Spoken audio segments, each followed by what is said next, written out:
வணக்கம் மக்களே, welcome to RM universe YouTube channel.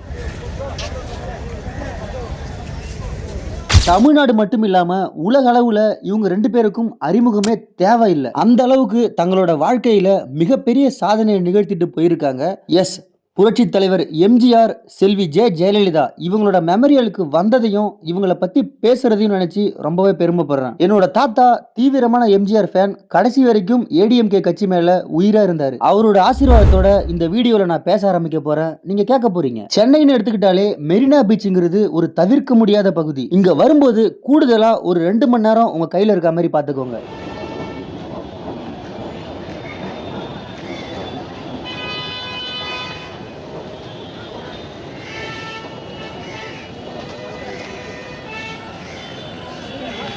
இதை பார்க்கும்போதே உங்களுக்கு நல்லா தெரியும். எஸ், சென்னை சென்ட்ரல் ரயில்வே ஸ்டேஷனில் தான் இப்போ நம்ம நின்றுக்கிட்டு இருக்கோம். இங்கிலேருந்து மெரினாவுக்கு அடிக்கடி பஸ் இருக்கு.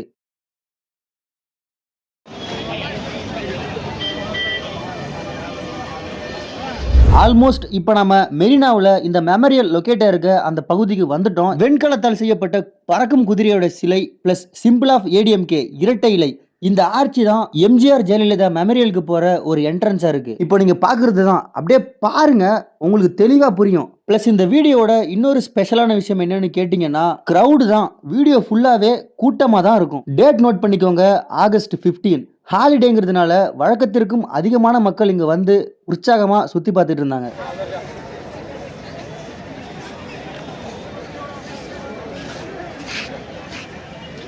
இவ்வளோ கூட்டத்திலையும் வீடியோ எடுக்கிறதையும் தாண்டி நான் ஒரு விஷயத்தை கண்டுபிடிச்சேன். என்னப்பா அப்படின்னு நீங்கள் கேட்டிங்கன்னா, இந்த க்ரௌடில் 65% பேர் வட இந்தியர்கள் தான். ஒரு நிமிஷம் அதிர்ச்சி ஆயிட்டாங்க.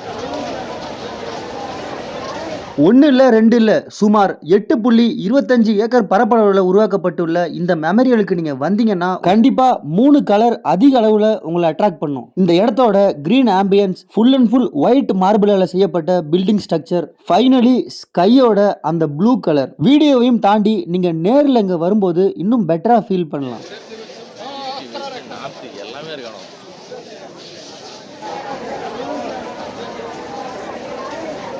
எம்ஜிஆர், இது பேர் இல்ல, ஒரு சகாப்தம். இவரை பாருங்களேன். நான் ஃபர்ஸ்ட்ல இருந்தே ஆரம்பிக்கிறேன். புரட்சி தலைவர் எம்ஜி ராமச்சந்திரன் இலங்கையில பிறக்கிறாரு. இளமை காலத்துல வறுமையின் காரணமா குடும்பத்தோட தமிழ்நாடு வராங்க. கிடைச்ச சின்ன சின்ன வேலையை பார்த்துக்கிட்டு இருந்த இவருக்கு பிற்காலத்துல நாடக கம்பெனில நடிக்கிறதுக்கான வாய்ப்பு கிடைக்குது. இவர் வெள்ளை எம்ஜிஆர், இவர் கருப்பு எம்ஜிஆர். பார்த்துங்க, இவர் தான்.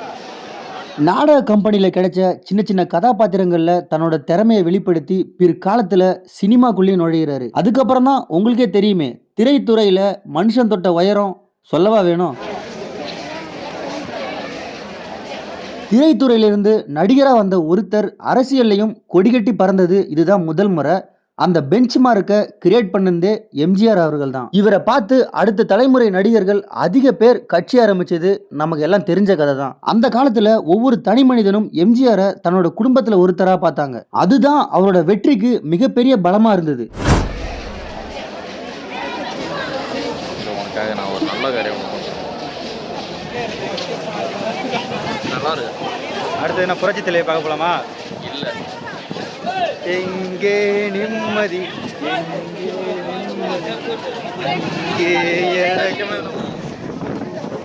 இப்போ இது ஓப்பனில் கிடையாது. நெக்ஸ்ட் நாம அம்மாவோட நினைவிடத்தை பார்க்க போறோம். இது காலேஜ் டைம்ல இருந்து இன்னைய வரைக்கும் தொடருது. வீடியோ எடுக்கும்போது நான் ஒரு ஃப்ரேம் செட் பண்ணி கொடுத்துட்டு போவேன். ஆனா அதன்படி எடுத்து கொடுப்பானான்னு பாத்தீங்கன்னா அது கிடையவே கிடையாது. வீடியோ எடுக்கிறதுக்கு முன்னாடி பேசுறது ஒன்றும் பிரச்சனை இல்லை. ஆனா வீடியோவிலேயே இன்ஸ்ட்ரக்ஷன் சொல்ற ஒரே ஆள் நான் தான்.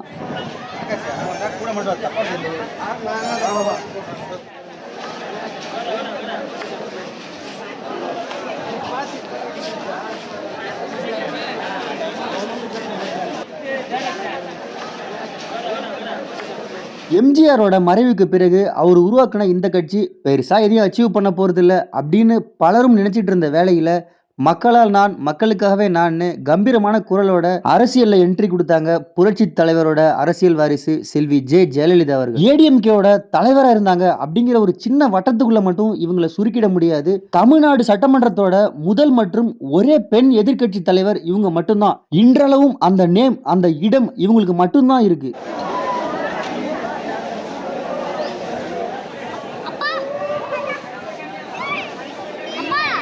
மெரினா பீச்சில் யார் யாருக்கெல்லாம் நினைவிடம் இருக்கு? அதாவது முதலமைச்சரா பதவியில் இருக்கும்போது இறக்குறவங்கள தான் மெரினா பீச்சில் அடக்கம் பண்ண அனுமதிப்பாங்க. அப்படி பார்த்தோம்னா 4 பேரோட நினைவிடம் இங்க இருக்கு. பேரறிஞர் அண்ணாதுரை, புரட்சி தலைவர் எம்ஜி ராமச்சந்திரன், புரட்சி தலைவி செல்வி ஜெயலலிதா.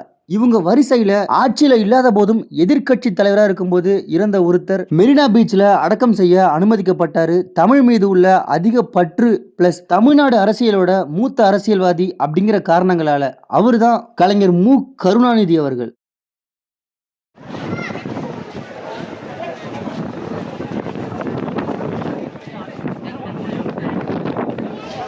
சொல்லு.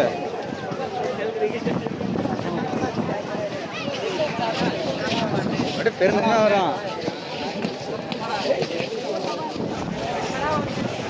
எங்களுக்கு அன்னைக்கு டைம் இல்லை, அதனால எங்களால் 2 மெமரியலை தான் கவர் பண்ண முடிஞ்சது. நீங்கள் போறீங்கன்னா கண்டிப்பாக எல்லா மெமரியல் ப்ளஸ் மியூசியமும் இருக்குது, எல்லாத்தையும் கவர் பண்ணிட்டு வாங்க. இப்போ இந்த வீடியோ பார்த்துக்கிட்டு இருக்க நீங்கள் யாராவது இந்த மெமரியலுக்கு போயிருந்தீங்கன்னா உங்களோட அனுபவத்தை கமெண்ட் பண்ணுங்க. அதோட சேர்த்து உங்களுக்கு பிடிச்ச எம்ஜிஆர் சாங்கோட நேமை மென்ஷன் பண்ண மறந்துடாதீங்க.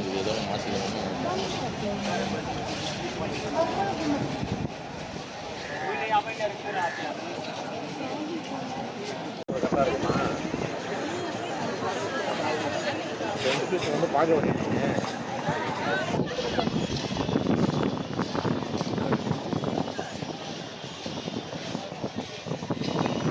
எல்லா இடமும் போல இந்த மெமரியலும் எனக்கு ஒரு நல்ல அனுபவத்தை கொடுத்தது.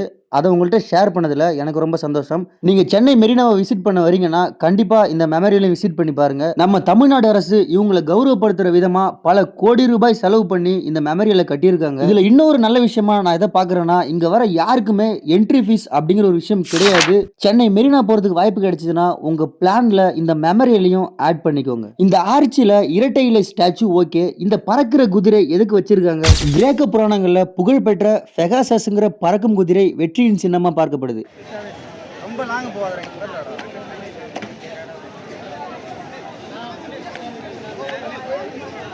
சின்ன வயசுல போயிட்டாரு.